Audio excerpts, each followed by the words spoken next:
vardas lig šiol turi man stebuklingą poveikį. Neseniai sapnavau apie ją nuostabų sapną. Sapnavau, kad susitiksime prie didelių laiptų milžiniškomis pakopomis kylančių aukštyn kažkokių rūmų prieigoje. Žinojau, kad ją ten sutiksiu. Skaupęs visas galias ir energiją žengiau prie jos ir pažvelgiau ją į veidą. Dėja jau pasikeitusi. Ištiesiau ranką ir jau norėjau prabilti, bet vos tik pirmą žodį ištariau, įsiveržė man į širdies garsi rauda ir kritau ant laiptų kaip Dantė prieš Franceską. Tuo tarpu jinai, stovėdama aukščiau manęs, užuojautą kilstelėjo ranką ir palietė savo veidą, tarytum miglotą kaukę, kurį ji buvo pakeitusi. Buvo gražesnis nei anksčiau, tad lėtai keletą žingsnių žengė link manęs.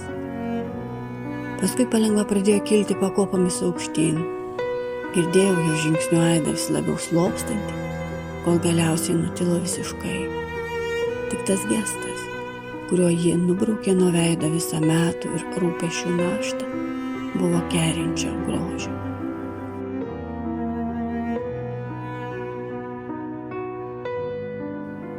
Seniai jau nerašėte man nieko apie Zosiją ir apie Liudvisę. Neįtikėtina tai, kad siela dažnai lankosi tame mažame Lietuvos kampelėje, kurios gyvena. Nors jau tiek bangų nuvilnijo per tą smėlį, kuriame rašydavome įvairiausias meilės priesaikas ir prisipažinimus. Prieš 10 metų, tuo nuostabiu laiku kvėpavau pušynų orų prie Aušmenos. Norėčiau kada nors saulė leidžiantis nuvažiuoti prie to namo, to geltono, medinio, nors ten jau nieko iš tų laikų nebeliko. Tai aš viską prikeliu savo atmintyje. Už 2 dienų atsiėmiau atsiųstą man iš Paryžiaus Liudvisės laišką. Žadėjo man iš Odesos, kur pavasariu ketina važiuoti, atsiųsti savo portretą. Tas laiškas buvo tikra nelaimė mano kaimietiškame gyvenime.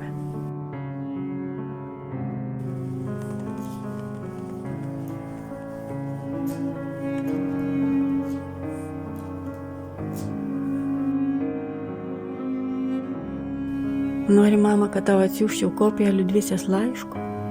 Daug vietos užimtų tas laiškas, o nieko tokio įdomaus jame nėra. Įdomu, ką man kitas sykį atrašys. Ir ar atsiųs man savo miniatiūrą, kurios aš prašiau savo paskutinėme laiške. Kiek galima spręsti iš laiško, nepyksta už mano atsiminimus.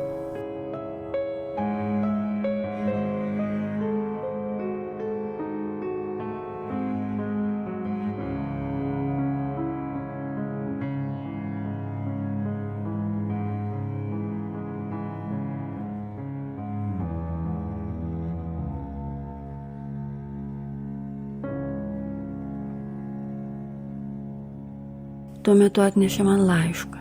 Laiškas buvo iš toli. Iš šalies, iš kurios esu kilęs. Su juodu antspaudu, kuriame inicialai L ir S. Negalite įsivaizduoti, kaip pasikeičiau. Nevalingai prie abiejų svečių laišką konvulsyviai suspaudžiau taip, kad antspaudas subirėjo, o paskui padėjau jį ant stalelio ir pažvelgiau sumišęs į savo svečius.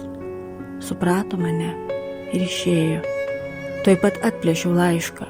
Verkiau, taip saldžiai kaip seniau, kai buvau vaikas, nes dabar tas laiškas iš naujo vaiku mane padarė. Tos 2 dienos buvo man tikra jausmų ir liūdesio mokykla. Ir tos ištisos dienos buvo užpildytos laiškų skaitymu taip, kad neperskaičiau nė žodžio iš įdomių knygų, kurios guli ant mano stalelio. Tos 2 dienos taip toli nustūmė visą kitą, kad nežinau, ką apie jas galiu parašyti.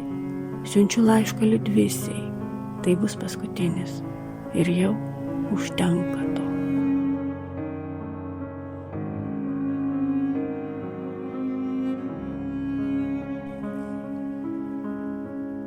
Miela man buvo savo tylioje būtyje prisiliesti prie tų minties atspindžių ir pajusti man pažįstamą sielą.